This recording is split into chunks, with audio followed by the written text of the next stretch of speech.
จีมโนน้อมต่างตั้งด้วยมีศรัทธานำจังแน่น้อมนำมาเป็นบุญเป็นผลภาระที่หมู่เฮาได้มาแปลงสร้างสืบพระโลง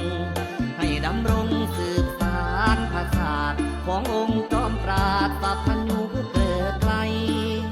ท่องแผ้ววิสุทธิผ่องใสน้อมลำลึกในคุณพระพุทธองค์